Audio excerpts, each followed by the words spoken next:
I've heard stories where, like, kids have come into school with guns and shot teachers and kids, and I feel like when I come to school, I feel like that could never happen. But if it could happen with them in their school, why can't it happen in our school with us, you know? It's like, it's just a scary thought. It's like you have to watch your back everywhere you go. Some days you'll feel unsafe, but then some days you have to take it as, hey, I'm here, I'm going to do what I have to do. I have to get my education. Sometimes there's like kids that they'll be picking on, like some kid that I knew, I won't say anything. I'll just stand there and like look down at the floor and wait for my bus. As far as like the gangs and different things like that, so you have to be like very careful. Sometimes they would talk about like the way you dress or a certain color you wearing. I've seen fights around the school. That's kind of normal. You get used to it. A lot of kids would like to get into fights over petty things, and I wish that everybody could basically just forget about those petty things and just like enjoy each other. A girl, she thought that her boyfriend was paying too much attention to me, and although I had no interest, like, this bothered her a lot, and her friends, they chased me and they tried to beat me up. In schools, you should get security guards that are close to our age group that we can maybe relate to, that they know what's happening. Somebody could be straight A student, going to school, and somebody might just not like them, jealous of them, envy, you know what I'm saying? And he could just be going home from school, pop, pop, pop.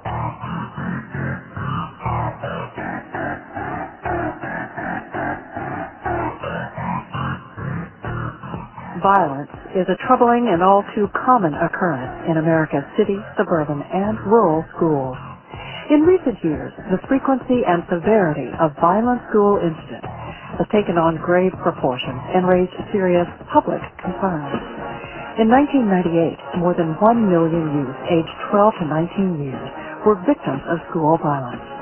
Nearly 8% of high school students were threatened or injured with a weapon on school property, and more than 5% of high school students stayed home from school at least one day during a 1-month period because of concern for their personal safety. The report that's being released today tells us that the vast majority of our schools are safe, that the majority of our children are learning in peace and security. But it also tells us that in too many schools, students feel unsafe. Even if they're not, if they feel unsafe, it's going to have a huge detrimental impact on their ability to learn and grow and relate to their fellow students in an appropriate way.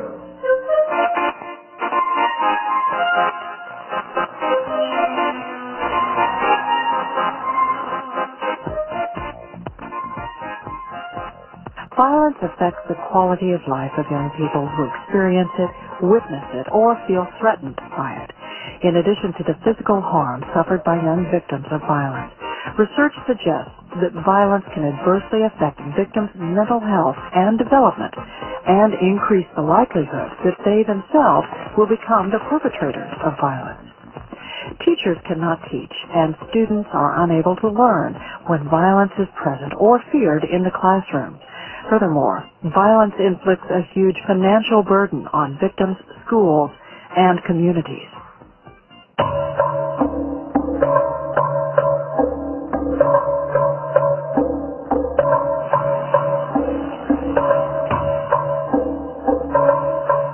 While seemingly common in the past several years, mass shootings in schools are very rare, and the number of these tragic events remains far below the incidence of low-level violence in schools, such as hitting, kicking, and verbal threats.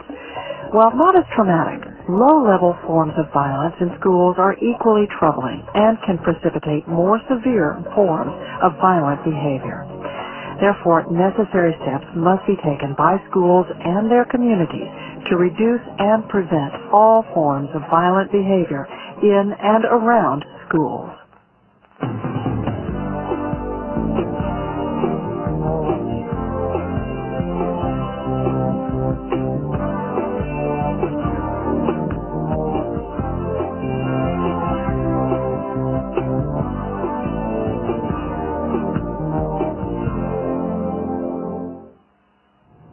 Good afternoon. I'm Mindy Shannon Phelps, and this is the inaugural video conference in a series by the Hamilton Fish Institute. And the subject of this broadcast is the Comprehensive Framework for School Violence Prevention. We are coming to you from the Center for Rural Development in Somerset, Kentucky. Today we will meet members of the Institute, discuss the research on youth violence prevention, and we hope to provide you with useful tools that you can implement in your own schools and communities in the effort to prevent school violence. Questions will be taken from viewers both by telephone and from email throughout the entirety of this broadcast. And in addition, viewers will be instructed at the end of this session on how to contact the Institute for answers for further inquiries. The Hamilton Fish Institute, named in memory of the late New York Congressman Hamilton Fish, to honor his work in the area of juvenile justice and safety, was founded by Congress in 1997 to rigorously research, develop, and evaluate violence prevention strategies for schools and communities. We'll now show a brief video clip that will give you more information about the Institute.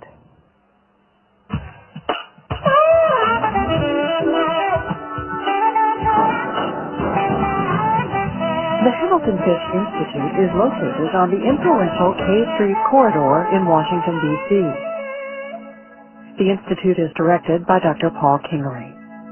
When we look at in the final picture down the road in the coming year, we have a big challenge. A challenge that requires leadership, as we're seeing here today from the President and the First Lady, the Secretary of Education, and the Attorney General of the United States. It requires coalition building in communities that really make a difference, that aren't just on paper. Really breaking down some barriers, sharing information and data on violence, police, law enforcement, professional security, schools, parents, youth serving organizations, faith communities, and many others. And if all of those people can take on that challenge, we can really make a difference. There are things that work, and we'll measure our success in the lives of every child.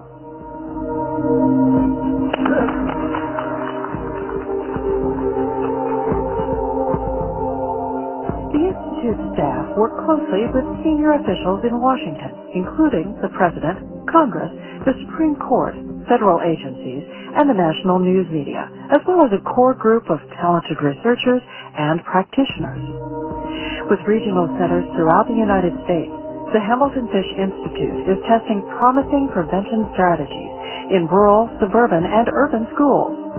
The Institute also is providing assistance to training efforts through the National Resource Center for Safe Schools and building partnerships with businesses and private foundations. The Institute is working to bring school safety technology into K-12 schools throughout the United States.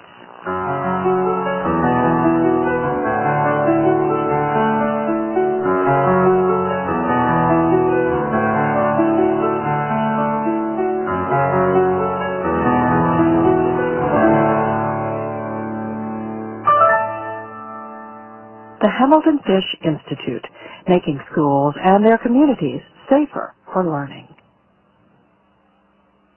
And leading these important efforts is Dr. Paul Kingery. Dr. Kingery is the director of the Hamilton Fish Institute, which is affiliated with George Washington University. Through the Institute, he oversees a collaborative effort of 40 researchers and associates in 7 states. He draws from scientific data to develop practical solutions for preventing violence among school-aged youth. Welcome, Paul, and you have our discussion points ready to detail for those of us who are joining us by teleconference and by email, I believe. Yes, thank you, Mindy, and I'd like to welcome everybody who's involved in this project today. We'd like to, first of all, thank the Center for Rural Development for hosting this effort, and to the Eastern Kentucky University for being involved in this planning effort and producing this conference as well. Great partnership. Yes, and I'd like to thank Harold Rogers of Kentucky, who's been a key supporter of the Institute and of this effort, and the Office of Juvenile Justice and Delinquency Prevention for funding. Great. Well, we are going to be going over about 7 major points of discussion today, so I believe you're going to get us started on those. Yes, I'd like to first introduce 4 major concepts that are involved in the Institute's work. In the first of these, we're trying to study the levels of violence in communities across this country, who's more affected, and why. We'd also like to understand a little bit more about what the causes and risk factors are for youth violence. Once we understand those, we can proceed to developing programs that are effective in preventing violence. And finally, develop public policies and try to work with the media to advocate reductions in youth violence. Thank you, Paul. As mentioned earlier, the Institute works with the consortium of 7 universities to test promising school-based violence prevention interventions. And to tell us more about the consortium is Nancy Budd. Ms. Budd is the Assistant Director for Public Affairs at the Hamilton Fish Institute, and she provides management and oversight of Institute projects, as well as coordinates communications and public relations. She also acts as liaison and spokesperson for the Institute. Welcome, Nancy. Thank you, Nancy. I just want to tell you a little more about our consortium project. Since its inception in 1997, the Hamilton Fish Institute has provided guidance and technical assistance to a consortium of 7 university-based research teams. The participating universities include Eastern Kentucky University, Florida State University, the George Washington University, Morehouse School of Medicine, Syracuse University, the University of Oregon, and the University of Wisconsin-Milwaukee. Using a core research protocol, the research teams are participating in a 5-year effort to plan, test, deliver, and evaluate school-based violence prevention interventions. Currently in the 4th year of a 5-year cycle, each university has applied elements of the comprehensive framework being presented here today. During year 1, teams planned the program, building infrastructure, conducting needs assessment, establishing partnerships, and selecting interventions. In year 2, school staff were trained and interventions piloted. Based on that experience, during years 3 and 4, the teams revised their strategies to improve effectiveness and minimize cost, evaluating them over this 2-year period. Finally, during the 5th year, the Institute and the consortium teams will widely disseminate the results of the study through publications, websites, and presentations, and prepare for the next 5-year cycle. Promising strategies currently being examined by the consortium teams in urban, suburban, and rural middle and high schools include community-based mentoring, alternative education, and school-wide approaches. Each of these projects hold great promise in creating model interventions for school-based youth violence prevention. Nancy, thank you. I think we can see that the Hamilton Fish Institute is uniquely qualified to provide guidance to schools and communities in developing school safety measures that can effectively reduce and prevent youth violence. We turn now back to Dr. Paul Kingery to tell us about the Institute's comprehensive framework for school violence prevention and to begin discussion on the elements of this important framework. Paul? Thank you, Mindy. Yes, I'd like to just briefly overview what we're going to be talking about in this presentation today, and I hope you'll follow with us. This is a fairly commonsensical approach. That is, there are basic elements through which most schools must go in order to prevent violence. The methods may be different from one site to another. The strategies you pick may vary widely, and yet we go through a similar process. The first of these processes that we might go through would be to unite schools with their communities in the effort to prevent violence. Then we identify and measure the problem, set goals and objectives, identify appropriate strategies, implement a comprehensive plan, measure the success of the effort, and then revise strategies based on the evaluation.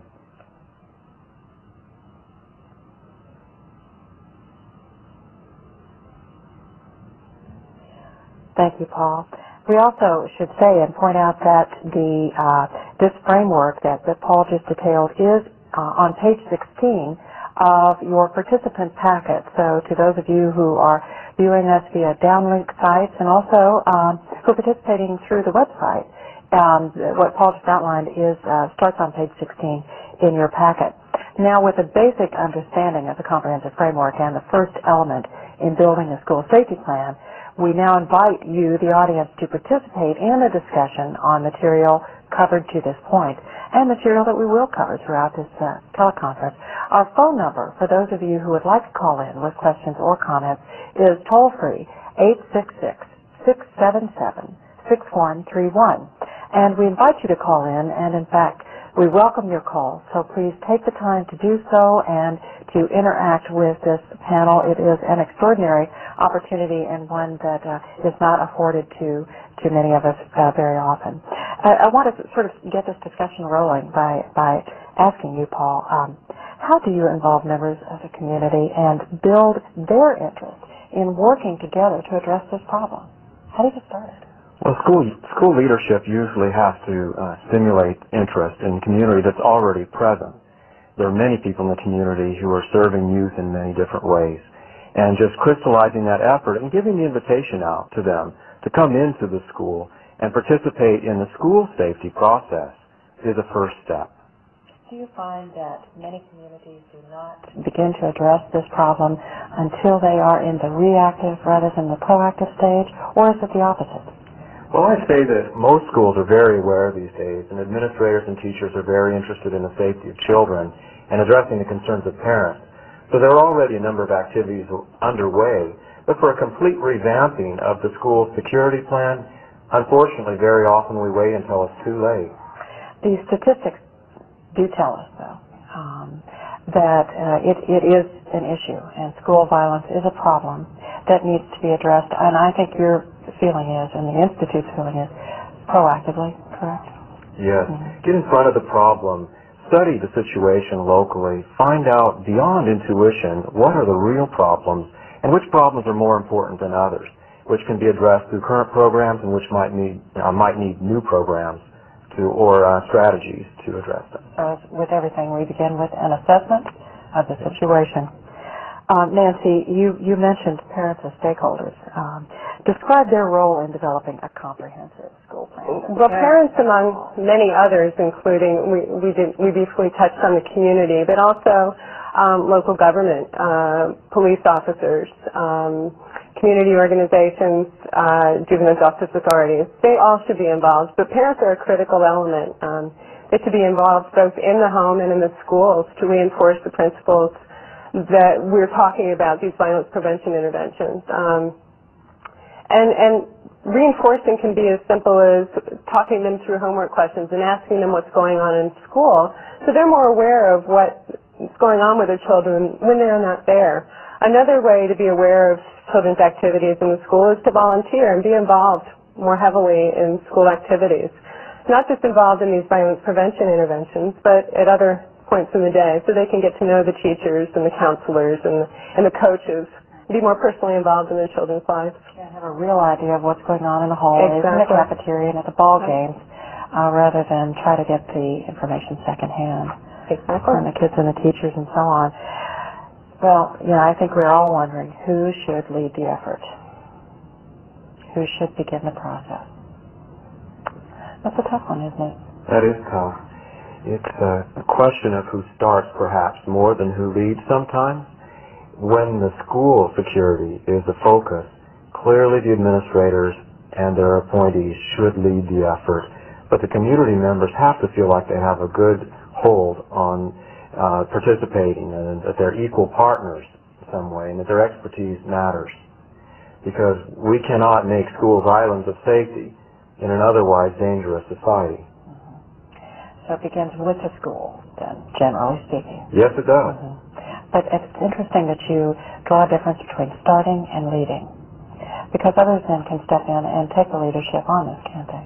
Very often the leadership comes from the community, but it's within the auspices of the school's development and planning process. Well, again, we invite you to call in with your questions and your comments. Our toll-free number is 866-677-6131, and also those of you who are participating in this teleconference via the web, please send us your questions and your comments, and we will address them and share them with the other sites. We are talking to about 300 downlink sites today, including audience that is coming to us through a number of public television stations. So we're very grateful for your partnership and your participation. Please contact us. Talk to us today. So we are going to start with the premise of selecting partners now, and these partners will build the foundation of a comprehensive school safety plan.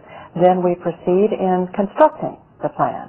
Now, prior to determining what strategies will be implemented, the school and community partners must assess the level and nature of violent behavior in the school and the surrounding community. That's what we've been talking about. This requires a thorough needs assessment to identify and measure the problem. This involves collecting data on victimization, juvenile crime, and other related issues to help develop consensus on local school violence, to identify the points of intervention, and then assist in gaining resources to deal with the problem. Once the magnitude of the problem is understood, schools and community partners must set goals and objectives. This involves setting realistic and measurable purposes and reasonably specific steps to achieving the purpose that you set. These goals and objectives allow for accountability, and they allow for the progress to be measured. It is important that the goals and objectives are clearly communicated to all participants throughout the planning and implementation process. To provide us with more information on these framework elements is Dr. Jim Griffin.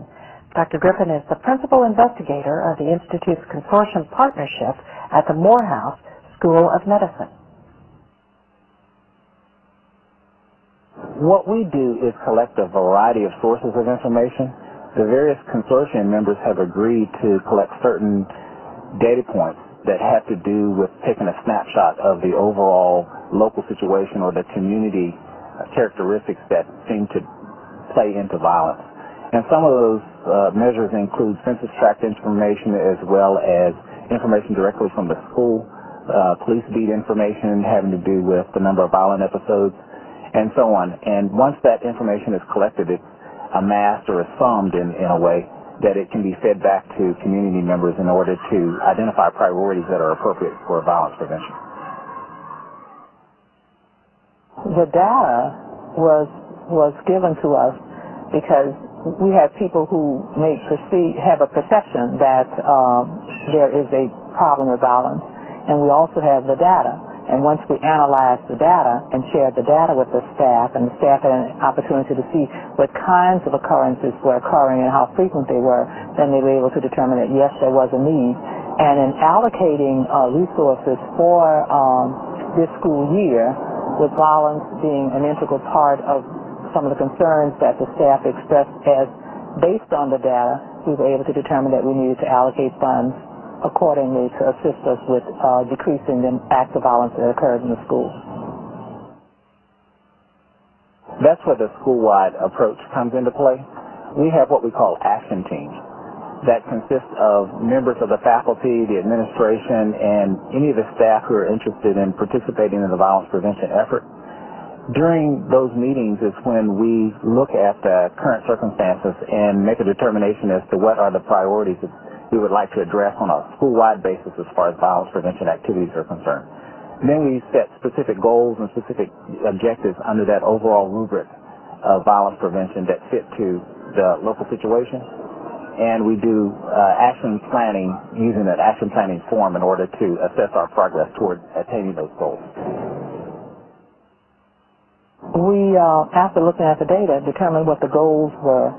And once we set the goals, we had to identify what we wanted to do, how we wanted to reach it, and set intervals to check as a checks and balance to determine that we were being successful in meeting those needs and goals.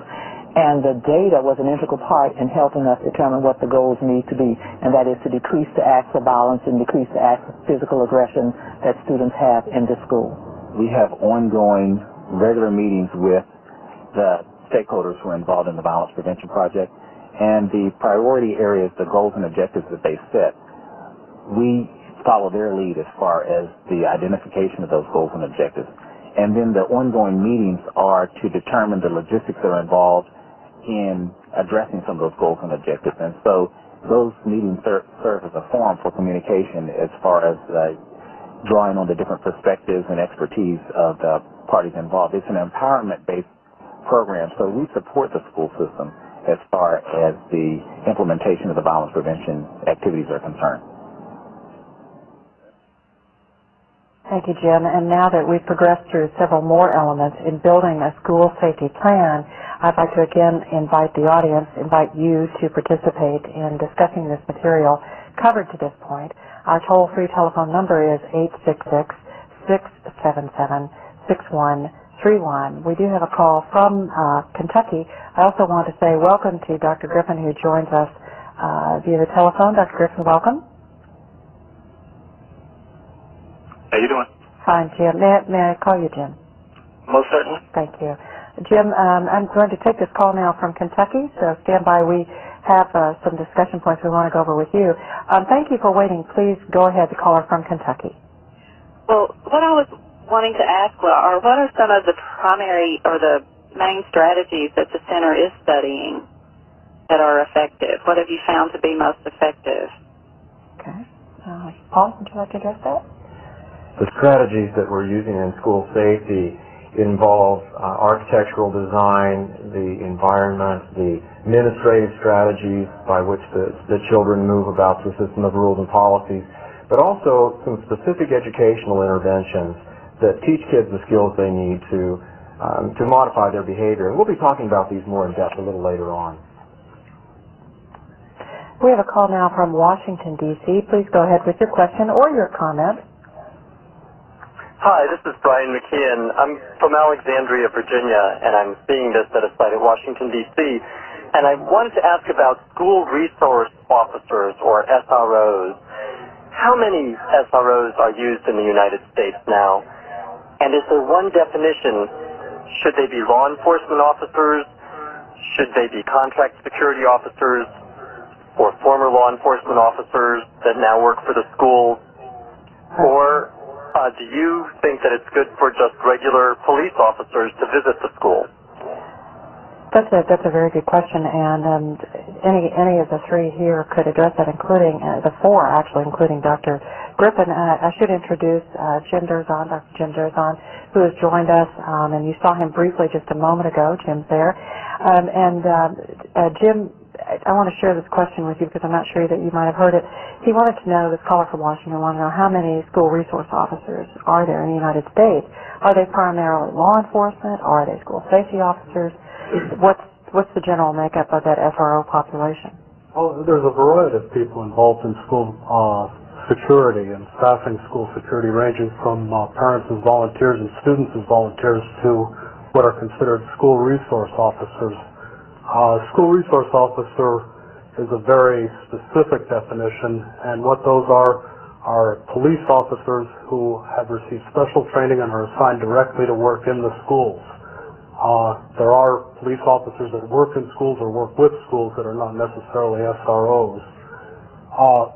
Excuse me. In terms of how many there are, I'm not sure. My recollection is 2,700, but don't quote me on it because I don't remember exactly. It's a movement that's been gaining a lot of interest, though, and a lot of attention is being given to staffing school security. We have a call now from Georgia, and we appreciate you participating in this teleconference. Please go ahead with your question. Thank you. My name is Dr. O'Toole. I'm calling from the State University of West Georgia in Carrollton, and we're very interested in what's going on at Morehouse and other universities and organizations. We're wondering if the survey instrument is something that we might be able to utilize in the needs assessment process for schools in our area who would also be interested in assessing where they are with regard to school violence. And secondly, would there be assistance in analyzing the data from the Fish Institute? All right. Paul, would you like to address one or both of these questions? I didn't hear the question. Oh, all right. Let me see if I can summarize them. Beginning with the last, can the Hamilton Fish Institute provide some assistance to any of the sites that are participating today in essentially, I believe, establishing a program at their school? And first, he wanted to. I think they're interested in using a survey, and how do you? And pardon me for restating this. I may not be stating it correctly, Georgia. Please call back if not. But how do you use that survey effectively and plug it into a needs assessment? Right. Well, there is a survey that the Hamilton Fish Institute is using that's been developed over a period of time. As you know, surveys have to meet certain criteria to be usable, that is valid and reliable. And this survey meets those criteria very well. You can find that on the Institute's website at www.hamfish.org. And there's, in fact, a whole booklet of assessment procedures on the website. And you're welcome to use those procedures. And and we have some guidelines for how they should be used on the website. So we won't get into detail about the methods today. Another way we can help you is to recommend specific strategies from which you can pick. Or you may want to bring several of those together into the right mix of strategies for your school. And those strategies are also listed on our website, and we'll be talking about them a little bit later in the program today. Let's go back to a needs assessment, and we should bring in Dr. Jim Griffin back into this discussion. Dr. Griffin, you've already covered when conducting a needs assessment, which this gentleman was alluding to. Do you gather, the gentleman from Georgia, do you gather school data only, or you go into the community? Let's get into the difference between setting goals and setting objectives. Can you draw a difference between those two words for us? Well, basically the goals are more general in nature. They're more global and less measurable, where the objectives have specific measurable criteria, countable, measurable, and verifiable. And it's really important to draw a difference between these two seemingly simple words, is it not, when you're developing a program?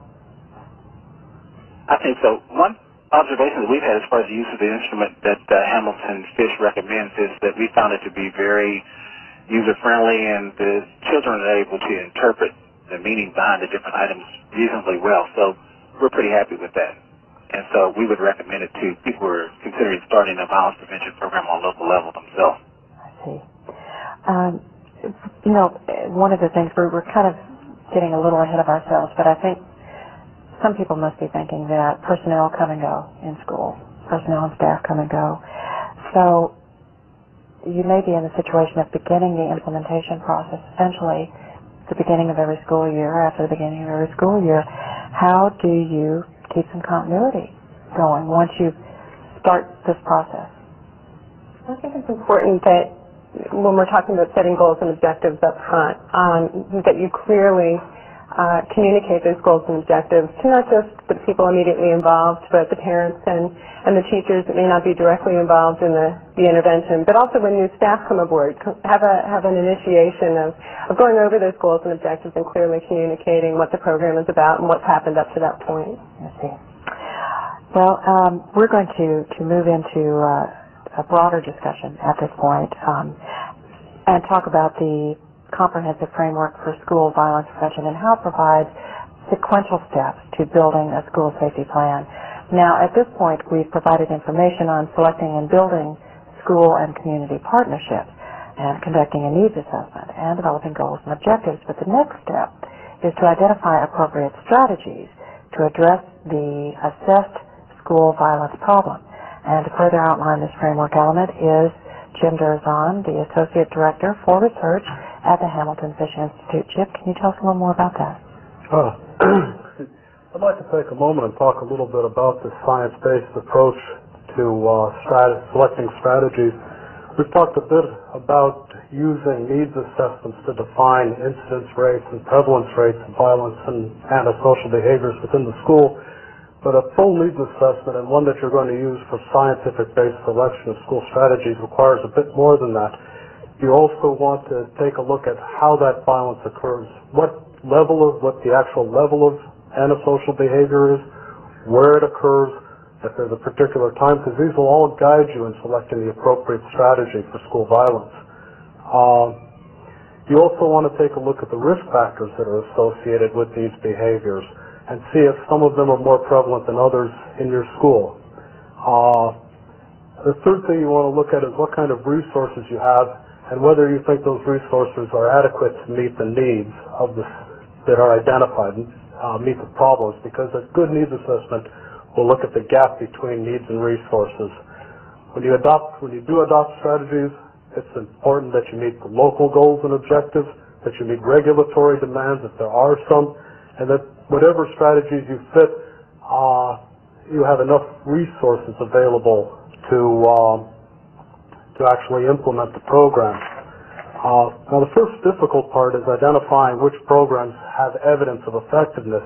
There's a couple of different ways to do that, but we want to look at first what is demonstrated effectiveness, and that is you want to find programs that have actually measured antisocial behavioral violence and have produced evidence that speaks to that. It is not enough to just have risk factors, evidence that it reduces a risk factor, because the relationships are just not strong enough, the underlying relationships.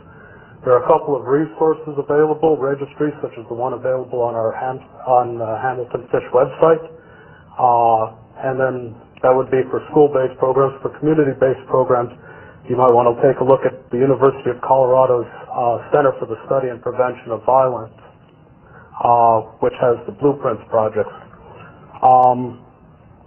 You can also go to the primary literature, and several journals are listed there.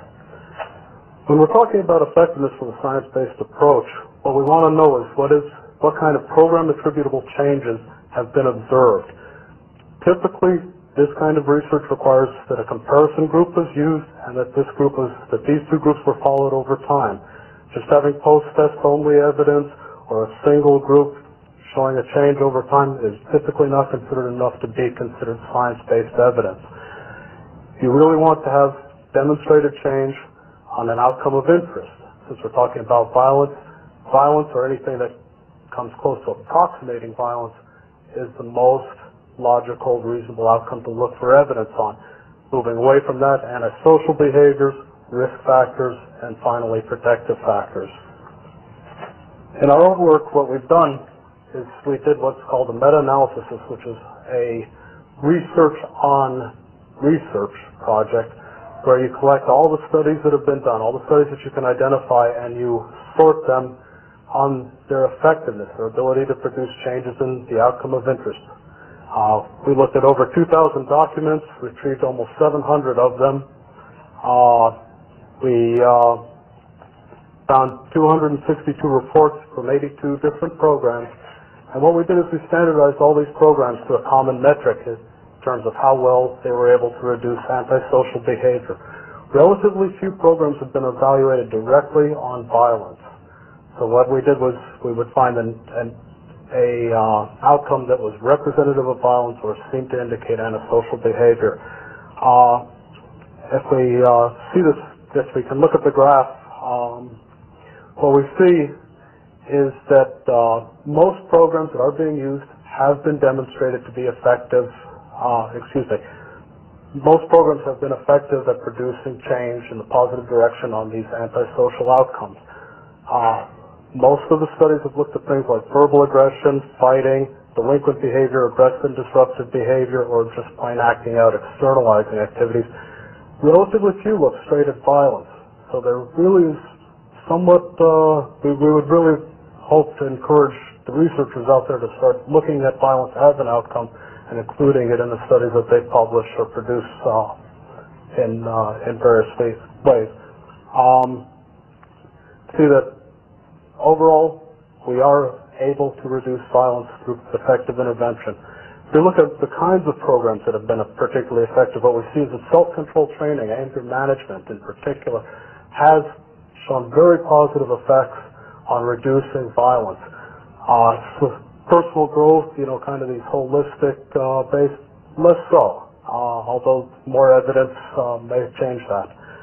Administrative techniques work, and peer mediation, mentoring seem to be particularly promising approaches, but we need more evidence.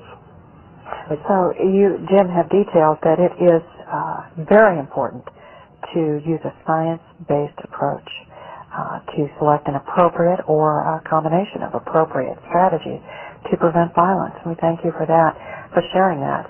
Now let's review the types of interventions recommended within the framework. These include administrative approaches, architectural design of buildings and school grounds, security staffing, monitoring violence incidents or incidents of violence, looking at educational interventions, alternative education as well, and also putting an eye on small group interventions as well as counseling and crisis management. All of these are part of the strategy.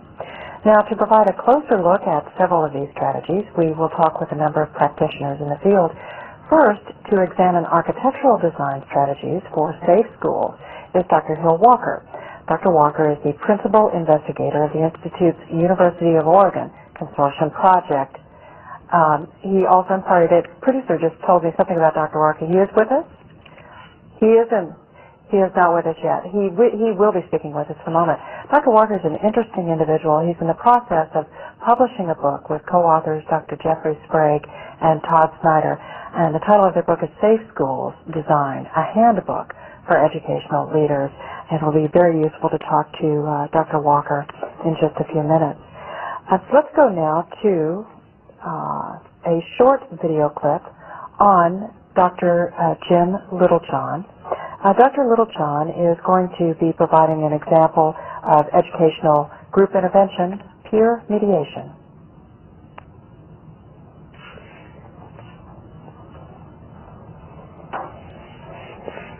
A couple things I would ask you to watch is the body language.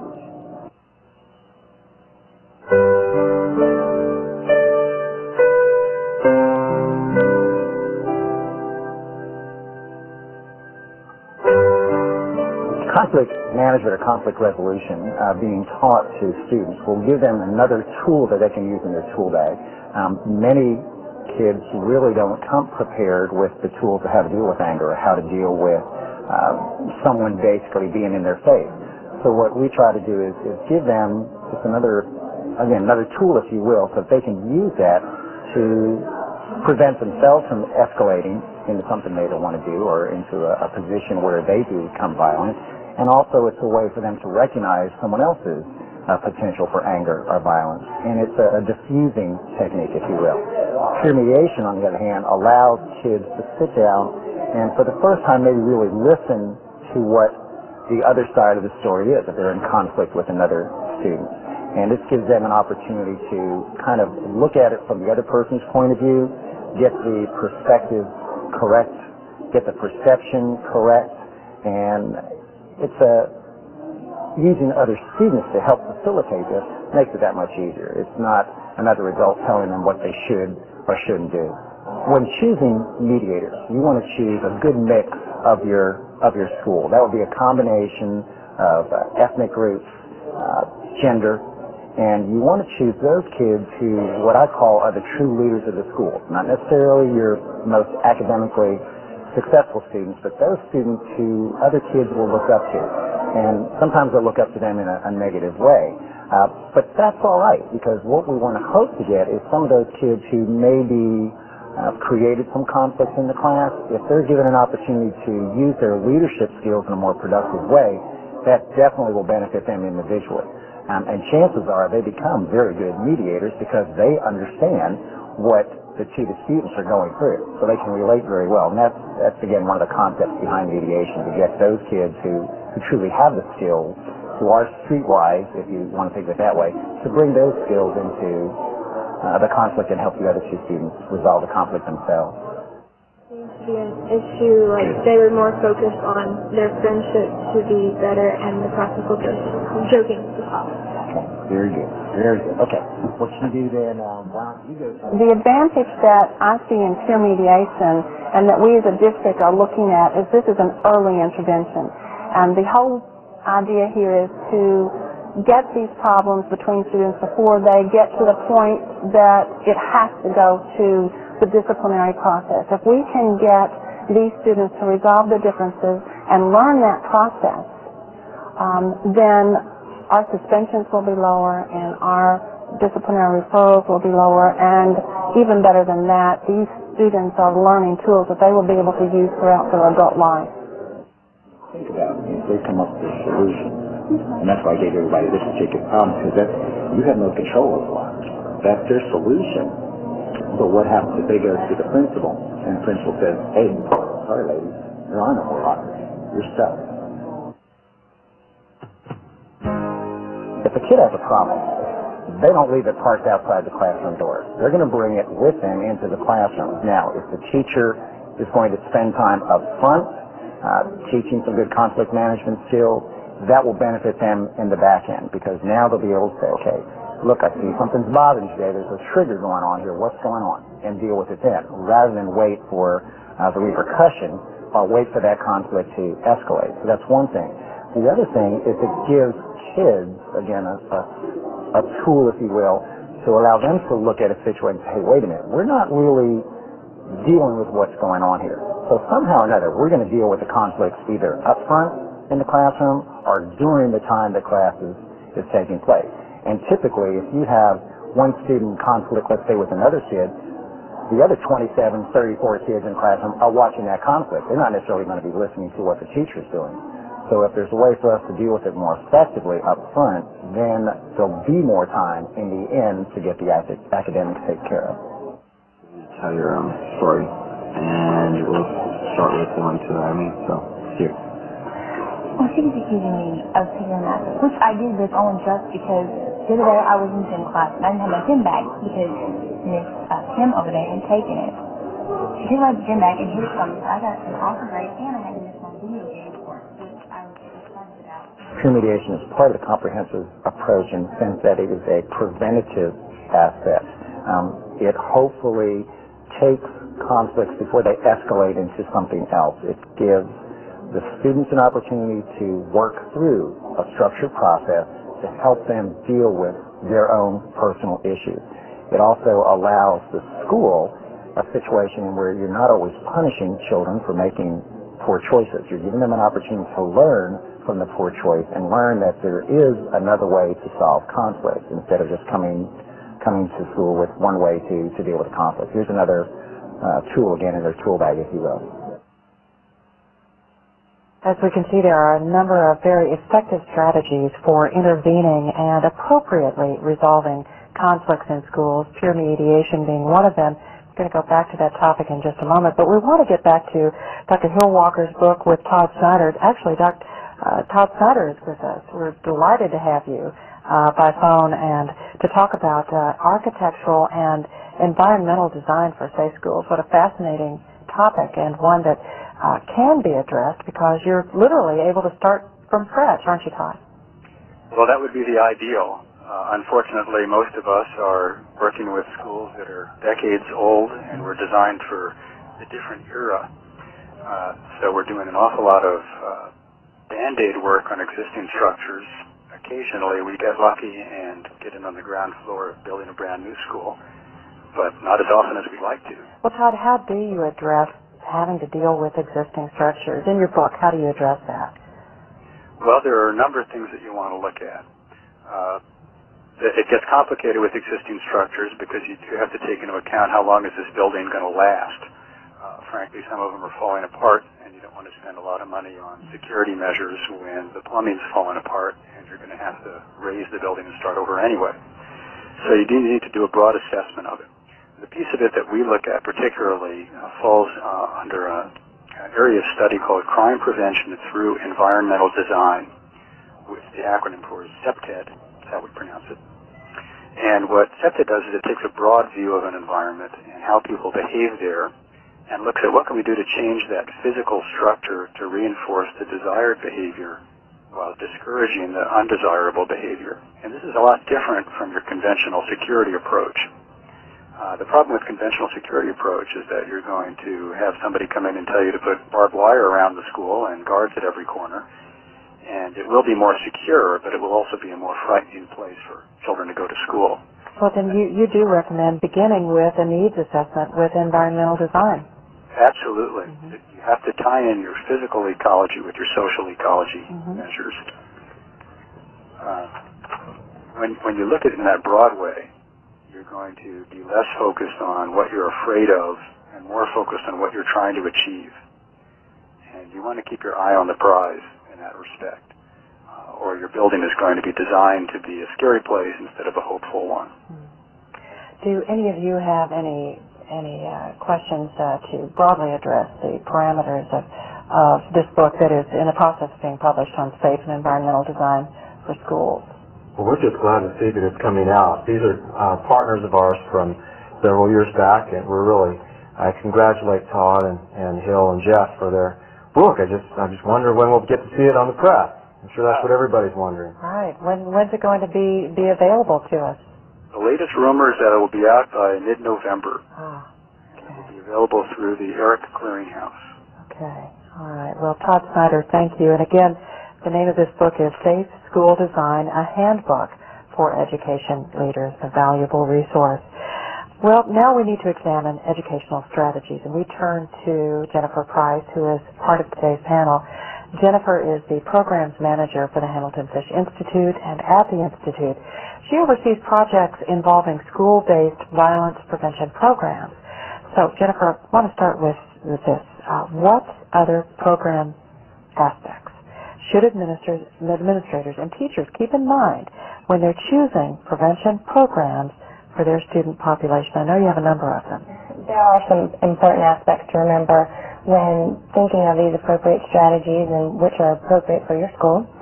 Introducing the training, whether it's social skills or anger management, nonviolent communications, you need to introduce those early to students and reinforce them throughout their school year to maximize the effects. Training materials can be implemented in an existing curriculum, or they can be introduced as a standalone curriculum in an alternate setting outside the classroom, possibly. Intervention lessons that rely on learning lessons, such as small group or role-playing, those are much more effective, we have found, than those that are just introduced to the students, where the information is just presented to the students. The materials should be age-appropriate for the audience, and they should be culturally appropriate for the community, for the student population. And lastly, banners, posters, skits, other promotional materials that can help reinforce these lessons outside of the classroom can assist in learning for these students. So you really are talking about getting some significant input and interaction from and with the kids. Right, and getting the lessons to them in the classroom, but helping them to practice them so they can apply them outside that classroom setting and really reinforce them and apply them outside of their school life. It's ironic, isn't it, that so many of us so often neglect to talk to the audience that we're addressing, the population that we're serving, and get their help in implementing these programs. Students want to be involved in this process. They care about their community, their student population, and they're very upset too when their classmates are killed or hurt by these incidents, and they want to very much be involved in this process. Jennifer Price, thank you. We should share with the audience that we took the time to sit down with Jennifer prior to this broadcast to get some additional thoughts on program, and we want to share those thoughts with you now.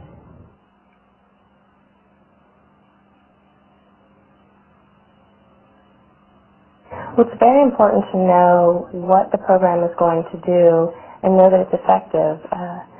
We can't just throw these programs on our students and not really know the effects that they're going to have. We need to know that we're not wasting taxpayers' money, we're not wasting students' time, teachers' time, and know that we're going to have the positive, the right effect on these students that we want to. Our effective program list is comprised, for the most part, of the primary prevention programs that are school-wide and eligible for all the students. Most of them start at a young age. We do have some that are also targeted towards the students that are at risk. They get a little bit older, the slightly older students, middle school, older elementary students. And we have one tertiary intervention for the older students who have shown these behaviors. They're not at risk. They're showing the behaviors, and they're at a point where they really need specialized, targeted education to help them. There are multiple resources out there. One of those resources is the Hamilton Fish Institute's website, and we have 12 effective programs right now that have been rigorously researched by evaluators in our institute. We have information about those programs available on our website. That information has also been published in the 1999 Annual Report on School Safety. That document is put out by the Departments of Education and Justice, and we've managed to concentrate on those programs, give discussions of those programs for the administrators, the teachers that are interested in the program. We've got contact information as well, so that's really easy. Once they find a program that fits their needs, they can just go right ahead and give them a call and order the program. Let's go to a couple of callers and questions. West Virginia has been patiently waiting to present your question to this panel, this distinguished panel from the Hamilton Fish Institute. Thank you for waiting. Please go ahead. No problem. we've implemented peer mediation in our school, and when it's been used, it's been pretty effective. My question would be, what are some additional ways that we can get more support within the school, with the teachers, with the administrators, with the students, to participate and refer students to this type of intervention or even other small group strategies? Now, I'm not sure that all of us have been able to hear that question, but they said that she said that she's been able to, their school has been able to implement peer mediation fairly successfully, but how can they get more support from within the school, the administration, student body, and on into the community for peer mediation? I'll take that one. Okay. I think it's very important to promote the fact that the program is there, that there are students to help in their peers' conflict, because if the students don't know that their classmates can help them, then they're obviously not going to use the program. So it goes back to that promotional period and making sure that the community, and especially the school, those students knows that there is help for them. Once they know, though, how do you achieve buy-in? Are there any strategies you can implement?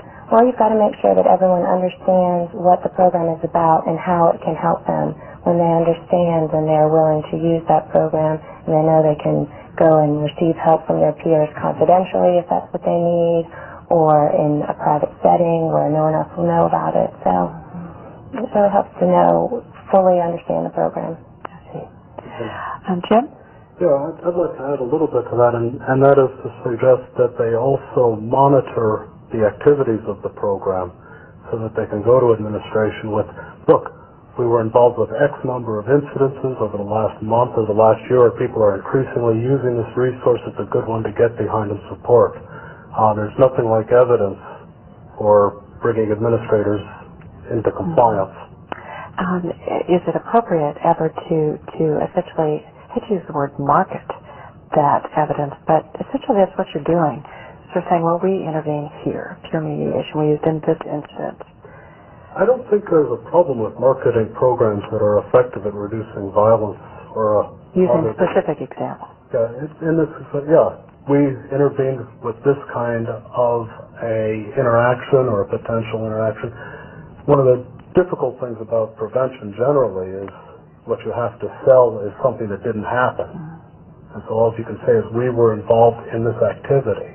Without a comparison group or some other kinds of more fancy designs, it's very hard to demonstrate what that effectiveness is in reducing violence.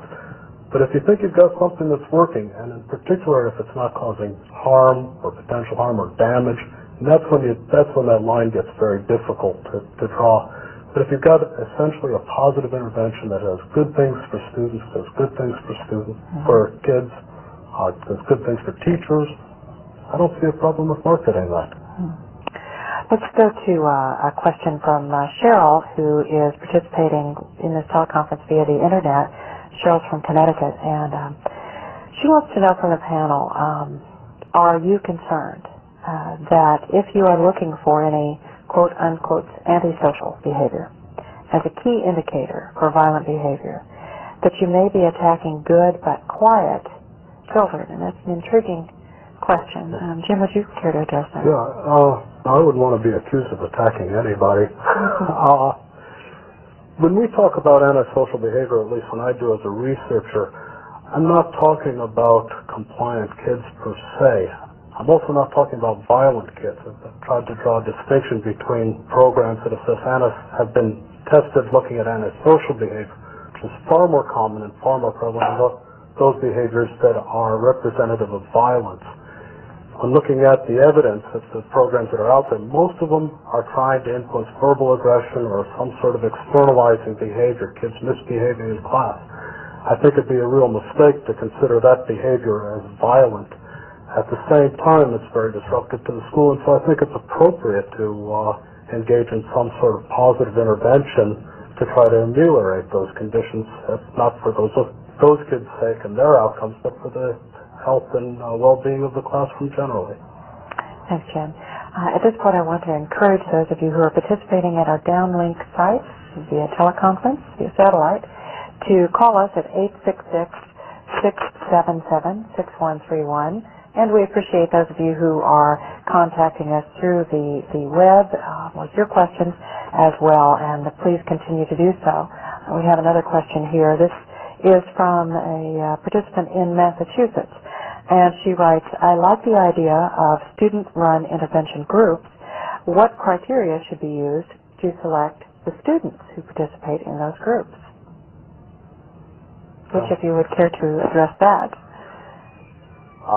Jim, well, you are the research-based director of research, so help us here. We were asked about student-led programs not too long ago and found, I think, 3 or 4 that had some evidence. Now, most of them were combined with other strategies, so whether or not student-led programs can be effective, I don't know if I can answer that off the top of my head, and I know that I can't answer that. The criteria for choosing the students has got to include students who are willing and interested in taking leadership roles in that program. The great difficulty strikes me that these kids might not have credibility with the kids you're trying most to reach, and that's a difficulty in all forms of preventive intervention, that the kids that need it the most are the ones that are least likely to receive intervention. They're the least likely to be able to have the resources to take advantage of it, the desire to take advantage of it, and when they do take advantage of it, they're often not the kids you want to be talking to. Right. So it's a very tough thing to do, I think. Yeah, do you look for volunteers? Do you appoint someone to make the appointments? I think you start with, you don't have any choice but to start with volunteers. Now, that doesn't mean you can't go out and recruit volunteers. That strikes me as entirely appropriate if this is the direction you want to go.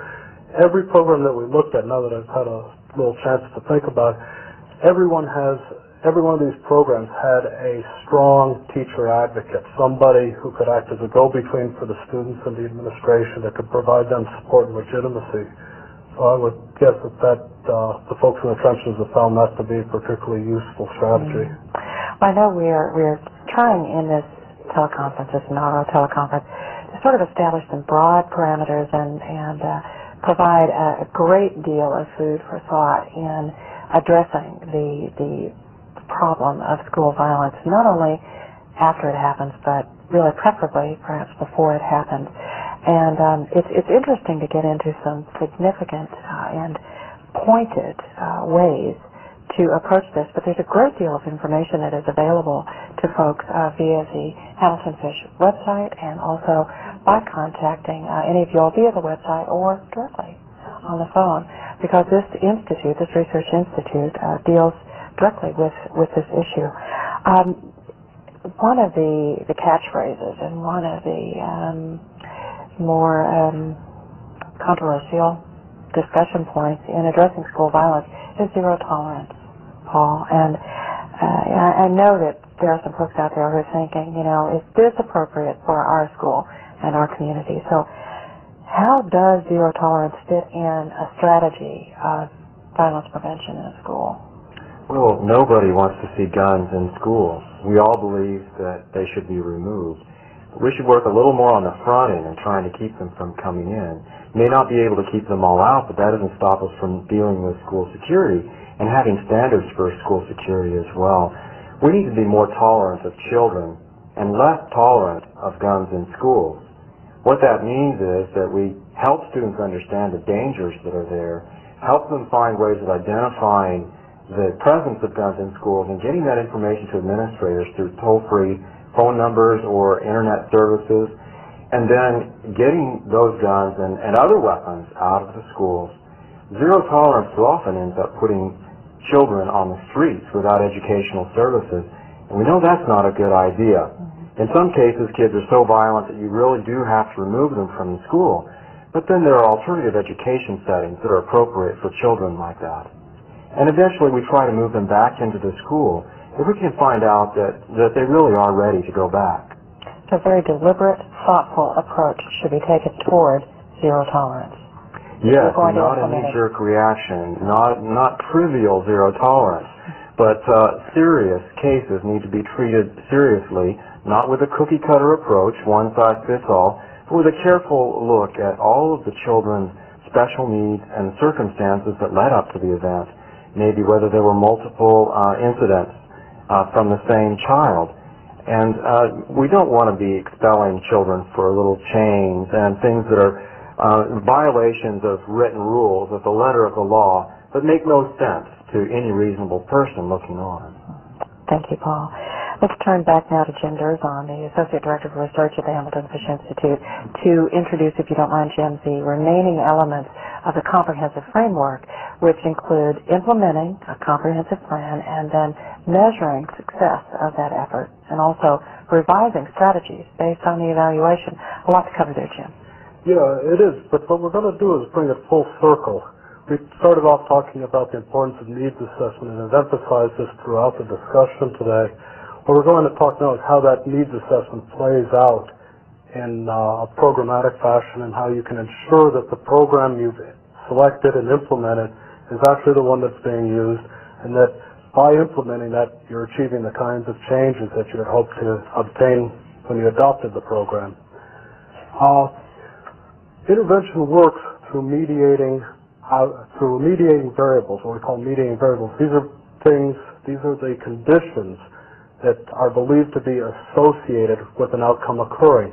With the exception of incapacitation or having, like I have my kids sit on their hands sometimes in the back of the car, with the exception of that, all intervention works through something that's going to happen prior to the event you're trying to prevent. Okay? So this is a very important construct, and the mediating variables that you've identified are those risk factors from the needs assessment, the deficits, the things that you think are missing from your school or community that are necessary for changing violence. Where do you find out what the risk factors are? Well, most of us have a pretty good implicit sense of what is important here. Well, that's good. It may not be accurate. There are some tools out there. There are some inventories available that may help. I've produced several of them myself and work on them whenever I can. These would be in the second category on your screen, which are the empirically derived. Basically, correlational research that says if you have condition A at one point, you're more likely to have this outcome at time B. That's not the same thing as being proving that it causes it, but it's unlikely that the impact of the intervention is going to be greater than that observed correlation. Okay? Okay.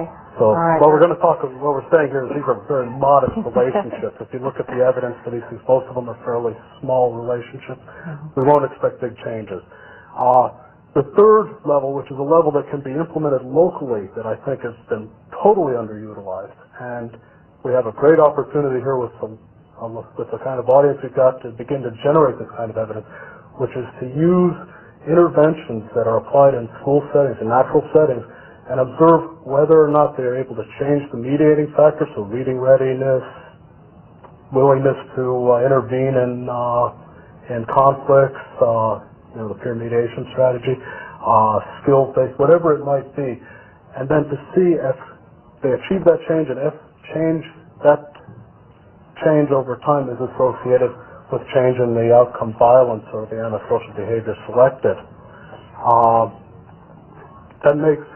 What this is suggesting is that needs assessment is the key to everything, because it's going to be the basis on which you choose the intervention. It's going to be what you evaluate the intervention against. Okay, it's your theory of why what you're doing has something to do with the outcome.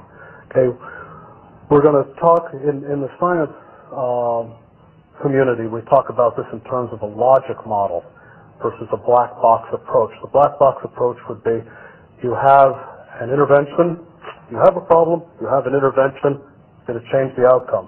Okay? Not what about that intervention was supposed to change the outcome, not whether or not the intervention was ever implemented. Just, hey, we got an intervention, we got an outcome. Okay? What I'm suggesting is that people in schools go beyond this kind of black box thinking. Look at what problems they think they have in the schools, what they hope to achieve, what are the necessary nodes, what are the hurdles along the way that have to be achieved to produce change. Okay? Was the program implemented is critical. A lot of these things are adopted.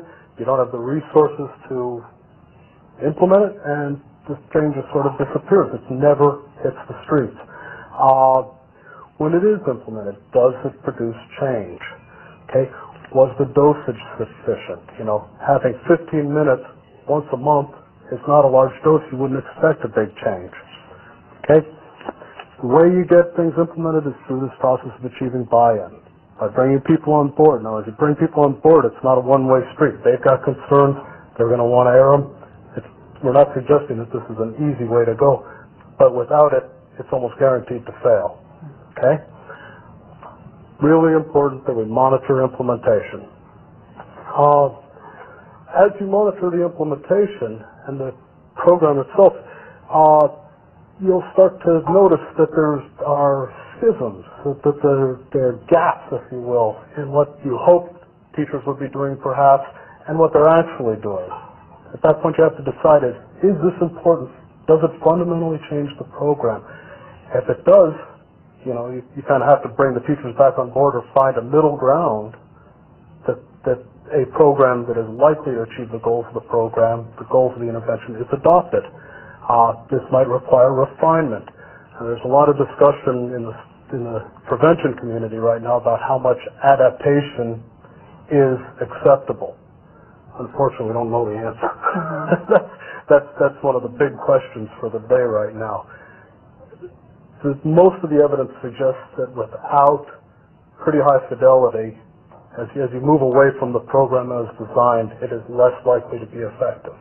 There's a lot of problems with that evidence, but the bottom line is you want to have your buy-in you want to achieve your buy-in willingly. Agree on the goals, agree on the objectives, and then monitor them. See if it's actually happening. We've done a preliminary examination using our meta-analytics database on what kind of outcomes are reported in addition to the antisocial behaviors discussed earlier.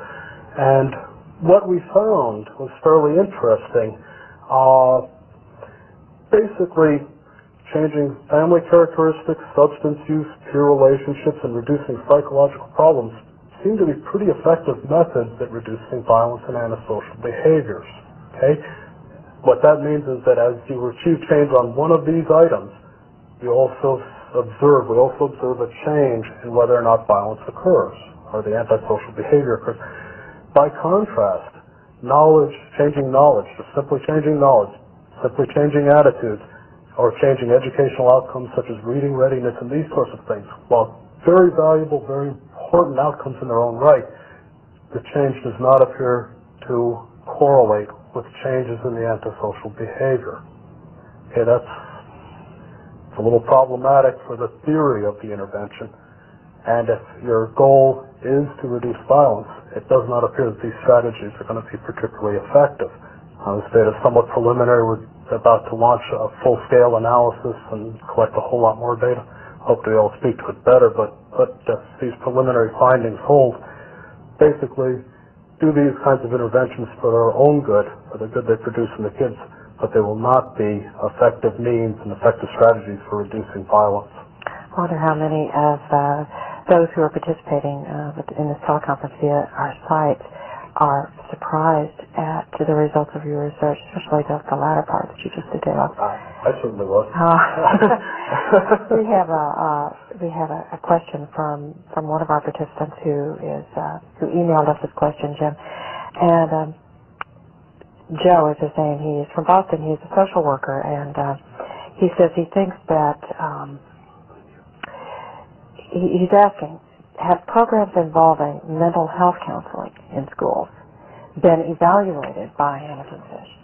And then what were the results of that evaluation? He believes that mental health counseling is a key part of any school violence prevention program. Paul?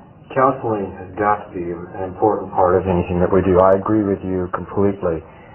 The difficulty is convincing the community and convincing administrators to take some of those valuable dollars from reading and writing and arithmetic to use for counseling programs or violence prevention programs or other programs. But at the very time when parents are decreasing their involvement in the lives of children over several decades, certainly we can't abandon children now when they have special needs. We can't turn our schools into mental health centers entirely, but we can provide more mental health counseling for children, especially in alternative ed programs where the children have had specific problems and they need very special help. Thank you, Paul. Now we have a caller from Ohio now, and thank you for joining us. Please go ahead with your question or your comment.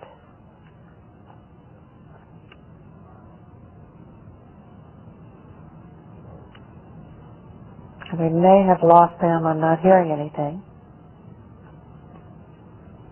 Okay, if we've lost Ohio, we apologize, and please bring us back and connect with us again. Let's move on for a moment. I think all of us are sort of just absorbing what you just shared with us, Tim. So much research and so valuable to implementing the strategy. But to provide us with some further insight and practical applications of these framework elements is Dr. Jeffrey Sprague. Now, Jeff is the project director of the Institute's Consortium Partnership at the University of Oregon and co-authored the book Safe School Design, a Handbook for Education Leaders. There are children primarily who live in poverty, who live in highly stressed families, who may be using drugs and alcohol, maybe criminals themselves. They tend to be very hardened and consistent in their discipline, and they teach their child to be very coercive. In other words, he who yells loudest proves it.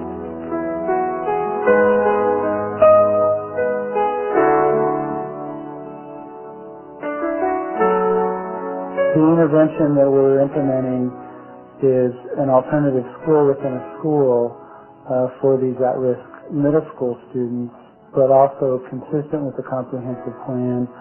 We're working with the school to install a school-wide or universal intervention that has two pieces, the first of which is a school-wide discipline plan that's positive and based on data, and we call that effective behavioral support. And that was developed by my colleagues George Sugai and Rob Horner, myself, and others at the University of Oregon.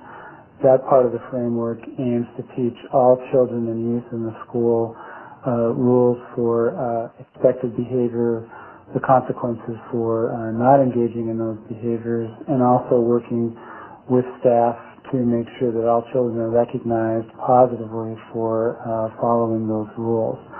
The second component is the second step violence prevention curriculum, which was developed by the Committee for Children in Seattle. From the very beginning, regarding involving the school and other stakeholders in the community, we began by approaching the school superintendent in Springfield, Jamin Kent, who's still there and a good colleague of ours, with the opportunity to form a partnership with OJJBP Support and the Fish Institute, and came with the idea of focusing on at-risk middle school students with the rationale I presented earlier, and asked his advice. With whom should we speak? With whom should we meet? How should we proceed in this regard? So his recommendation very quickly was to go to Hamlin Middle School as a needy neighborhood and school, but also a school that was ready to engage in the process with us. At that point, we then drew in the school building administrator, other district leaders, per Jamin's suggestion. There was a school resource officer that served the building. We pulled him in. And initially, we were also involved with certain members of city government, like the city planner and that sort of thing, which in large measure was a result of our ongoing relationship with Springfield in the aftermath of the shooting at Thurston. We're using multiple evaluation strategies. First of all, we're using a 2-year research design, and we have a treatment group, and then an equivalent no treatment group, and then a couple of other non-equivalent comparison groups or no treatment groups, one of which is a group of kids with emotional and behavioral disabilities, a special ed label, another group of kids with learning disabilities, special ed label, and then an adjacent community is our comparison group of similarly configured socially maladjusted kids, as we're calling them. We have made not a lot of revisions. I'd refer to them more as refinements in the program. Specifically, what we found in the formative evaluation year regarding student social skills was that they weren't doing as well as we would like regarding their ability to get along with other peers. And at that time, the formative year, we were primarily teaching the second step curriculum school-wide, and as a result of those findings, we've increased the amount and the type of social skills training that the youth in Skills for Success get. We're using a second curriculum in addition to second step with those youngsters called the Tough Kid Toolbox, which was written by Bill Jensen in Utah. And that has some more basic but very key interpersonal interaction skills that our students seem to need, and the teachers are very pleased with it and like it quite a lot. Other things we found as we get to know the students better is how many needs they have outside of school regarding stressors in their family, economic problems, employment problems, distress or fighting in the families. And so we've relied increasingly on the school counselor who's involved with the intervention to work with those families to coordinate services and provide counseling services as needed. I have a brief yet concise understanding of the Hamilton Fish Institute's comprehensive framework for school violence prevention. Some of you may have some additional questions about the last three elements that we've covered here. So in addition, we will also we'd like for you to call in and discuss those with us, and we'll also discuss general questions on material covered throughout today's program. We have about 15 minutes left in this teleconference, and we encourage those of you who are participating by video conference to call us with your questions or your comments at 866-677-6131. And if you are participating via our website, please email us any questions that you might have, and we will make every effort to address them here today. Let's take one of those questions now. This is from Indiana, grad student at Notre Dame University, and he says, obviously, community involvement is a key element in any program which seeks to reduce violence in schools. What types of programs should we develop within the community to make members of the community, particularly business people, feel that they have a stake in the outcome of the school's effectiveness? Very good question. The community can really participate in important ways by adopting a school, for example, so that the employees of the business that are nearby a school can have release time or flex time from their jobs to participate in the activities of that school, or to allow their people that work at the facility to go to whatever school that they have children in and participate with their child's school as a part of that effort. Very clear that schools can't do this alone. Business leaders need to help. Now, sometimes that means that there's money given directly to the school for programs. More often, it's in-kind resources from a business. A business may have a conference room or may have mentorship opportunities available in the workplace. They may have special equipment available that could be used in the school on a loan basis that wouldn't otherwise be available. Computers, video cameras, educational materials of other types, or maybe learning activities at the business site or sponsored by the business in alternative sites could be used.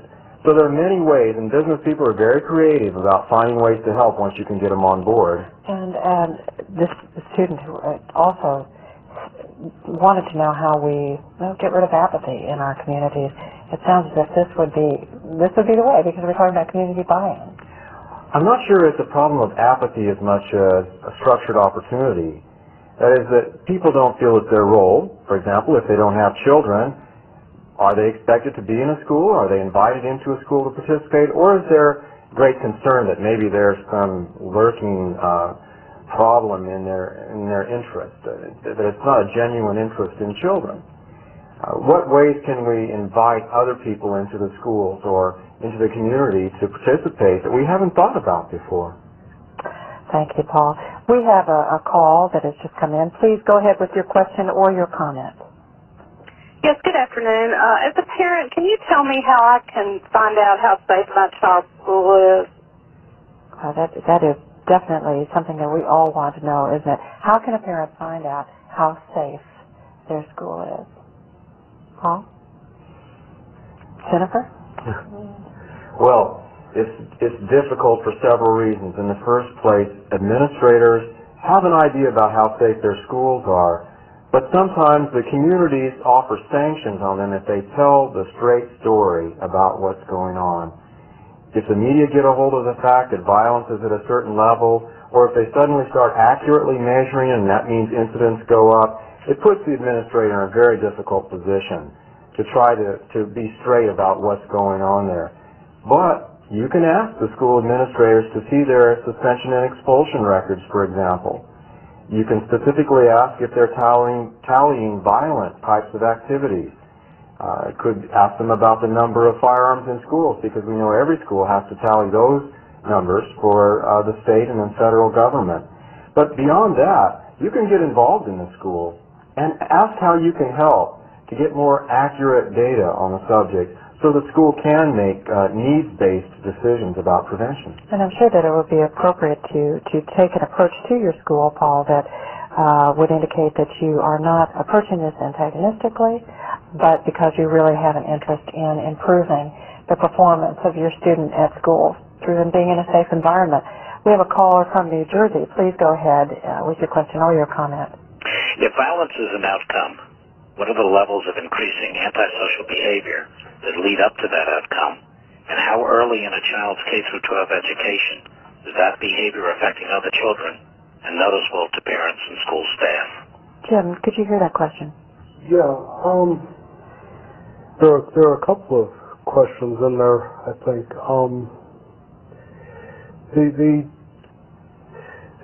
Basically, well, the science is showing us, but the research has demonstrated, is that the closer the activities are to the outcome that you're concerned about, so the more violent the kid is early on, the more violent the kid is generally, the more likely they are to remain violent. Okay. Even with that being said, there is a huge rate of over-identification. In other words, most of the kids that are acting out will grow out of that. It will not go on to become violent teenagers or violent adults. Okay, most of them. Mm-hmm. It's very, very unusual to see a risk factor that doesn't demonstrate that. I don't want to stop you in this stream there, but we are getting close to the end of this telecast, and I think that question alone deserves a significantly longer answer. So we would encourage that caller from New Jersey to contact you all directly, either by the website or by phone. Paul, you have some closing thoughts? Yes. Before we progress to solutions, we must accurately assess the problem. We have very limited information about the magnitude of the school weapons problem and violence problem. We need to improve our monitoring and assessment systems. Once we know the magnitude of the problem, we must admit it, share the information, and seek help from the community. What we learn will influence the mix of strategies we select. Proven prevention and intervention methods can be selected and tailored to our needs and coordinated carefully as part of a comprehensive plan for a specific school. Then as we proceed, we should carefully assess what we're doing, how it's working, and how we can improve. This takes time and resources that are not traditionally allocated to this purpose, and it takes training and development. We can no longer assume that traditional measures will keep children safe in schools, or that principals can tackle this problem without assistance. This is a shared problem that requires shared solutions. Thank you, Dr. Paul Kingery. Also, we want to thank Nancy Budd, who has joined us here today, and Jim Zerzon and Jennifer Price, all staff at Hamilton Fish. On behalf of the Hamilton Fish Institute, I'd like to thank all of you at our site for participating in today's video conference. And we would also like to thank the Institute's consortium members and the panelists here today as well, the Center for Rural Development, from which we broadcast, and the Eastern Kentucky University Violence Prevention Project for hosting today's broadcast. As mentioned earlier in today's presentation, this video conference is the first in a series of broadcasts on youth violence prevention by the Hamilton Fish Institute. We want you to look to the Institute's website for upcoming video conference dates. These video conferences will be aired in the spring and fall of next year. We do want your participation. For further information and questions about today's topic, please refer to the website as well. That site address is included in your participant packet. You may also refer to page 4 of your participant handout for contact information on Institute consortium teams who are nearest you. Please take a moment today to fill out the evaluation forms in your packet. You may also submit responses online at the Institute's website. Again, we thank you for taking part in today's video conference, and we hope that you will join us for our next video conference this spring.